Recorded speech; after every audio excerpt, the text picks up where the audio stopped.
दिल्ली में किसानों का आंदोलन चल रहा है। मेरे साथ दिल्ली सरकार के सोशल जस्टिस मंत्री राजपाल गौतम है। आज मुख्यमंत्री भी ने साफ कहा है कि हम आंदोलनकारियों के साथ हैं। क्या कहेंगे आप लोग, किसान वर्सेज मोदी केंद्र सरकार, क्या लग रहा है, क्या नतीजे आएंगे? नतीजे अच्छे ही आएंगे।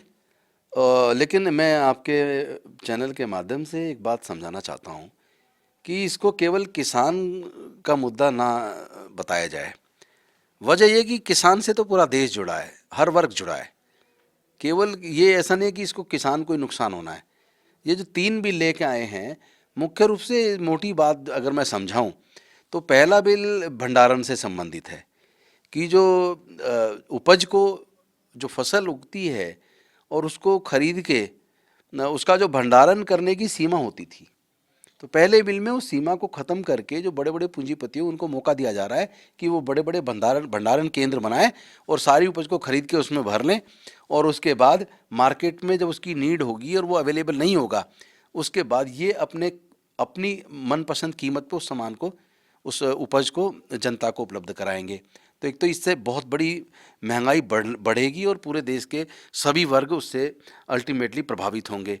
नंबर 2, दूसरा जो किसानी है, किसानों की ज़मीन को एग्रीमेंट करके बड़े बड़े पूंजीपतियों के हाथ में भेजने का एक माध्यम है दूसरे बिल में।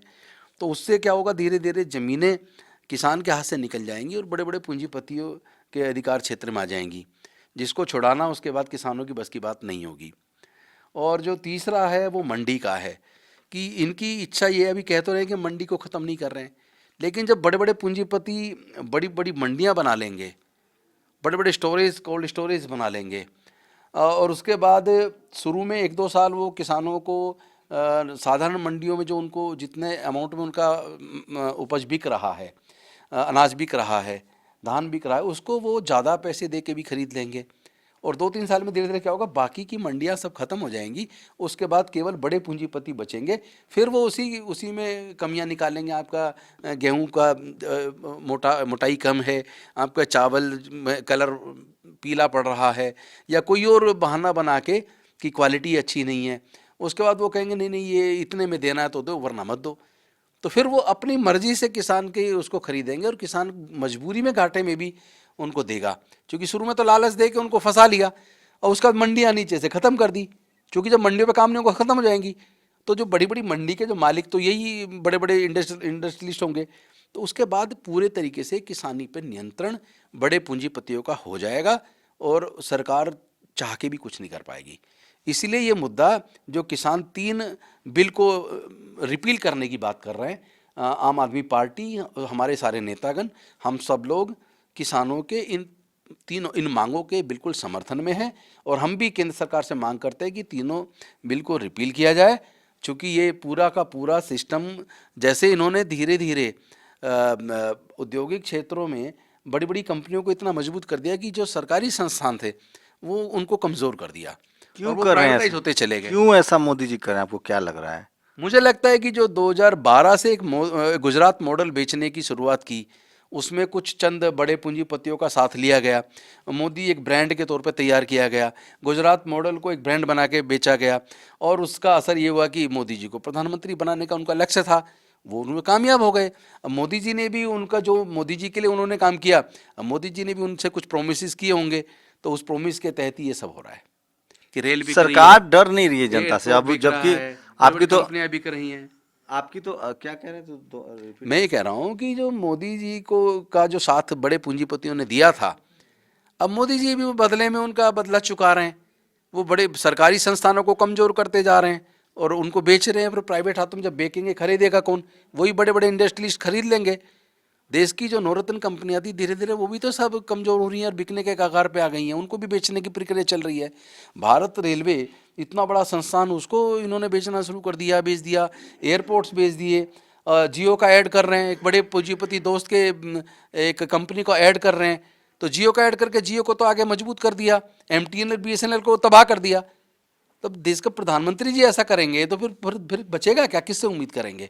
तो ये कहीं ना कहीं ये जो बिल हैं तीनों, अगर ये ख़त्म नहीं हुए, ऐसी इसी फॉर्म में अगर ये लागू हो जाते हैं, तो मैं समझता हूँ देश से किसानी खत्म हो जाएगी और ये पूरी उपज का काम पूरी तरीके से बड़े पूंजीपति के पास चला जाएगा और उसके बाद महंगाई कितनी ज़्यादा बढ़ेगी आप अंदाज़ा नहीं लगा सकते।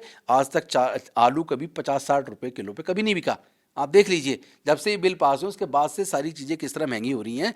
अभी तो उसका एक छोटा सा नमूना मात्र मिल रहा है। आप रिकॉर्ड उठा के देख लो, आज तक कभी 50 रुपये किलो आलू नहीं टीवी बिका। अखबार वाले कह रहे हैं कि सारा अपोजिशन को अब कुछ नहीं बना है मोदी जी से, तो ये राजनीति कर रहे हैं, किसानों के कंधे पर बंदूक रख के चलाया जा रहा है। अब गोदी मीडिया को कुछ और अब तो भाता नहीं है, वो तो मुझे लगता है पूरा तरह से बिक चुका है। जो पूरा मतलब समझ में नहीं आता, मीडिया का काम होता था सत्ता पक्ष से सवाल करना, और आज मीडिया सत्ताधारी पार्टी का एक प्रवक्ता बन रहा है। तो ये तो शर्मनाक स्थिति है देश के लिए, और ये प्रजातंत्र के लिए बहुत बड़ा खतरा हो गया है, क्योंकि मीडिया प्रजातंत्र का चौथा मजबूत स्तंभ होता था और मीडिया का काम होता था सत्ता पक्ष से सवाल पूछना, और यहाँ मीडिया मतलब विपक्ष से सवाल कर रहा है, सत्ता पक्ष का प्रवक्ता बन गया है। तो ये तो और ज़्यादा देश के लिए खतरनाक है। क्या लग रहा है मोदी जी कमबैक करेंगे? अगर आप लोग की बात सही भी निकले कि अंबानी अडानी के दबाव में है तो क्या लगता है? देखिए, मोदी जी को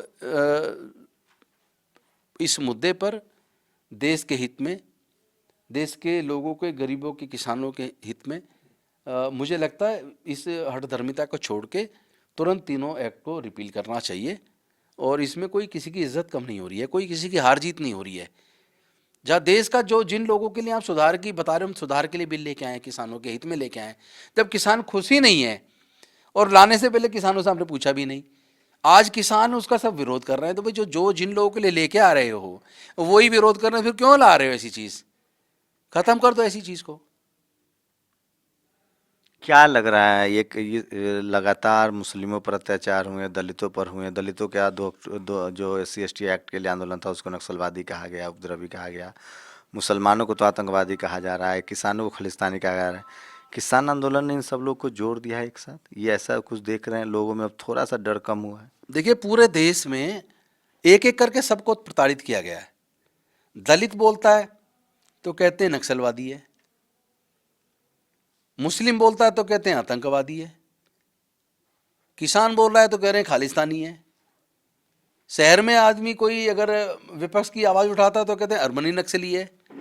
तो ये तो इनके तकिया कलाम बन गए हैं, ऐसे ऐसे शब्दों से हम लोग को ये नवाजते हैं। और ये मैं समझता हूँ कि भारतीय जनता पार्टी, मोदी जी को ये समझ होनी चाहिए कि आप विपक्ष की आप आवाज़ को सुनना सीखो, उसको दबाओ मत। जिस तरह आप दबा रहे हो, इस दबाने से कोई हल नहीं निकलने वाला, कोई फ़ायदा आपको भी नहीं होगा। आप अजर अमर नहीं है। कोई ये सोचे अजर अमर है, हमारा ही शासन पूरी ज़िंदगी हमारा ही रहेगा हमेशा के लिए, तो ये गलतफहमी दिमाग से निकालनी चाहिए।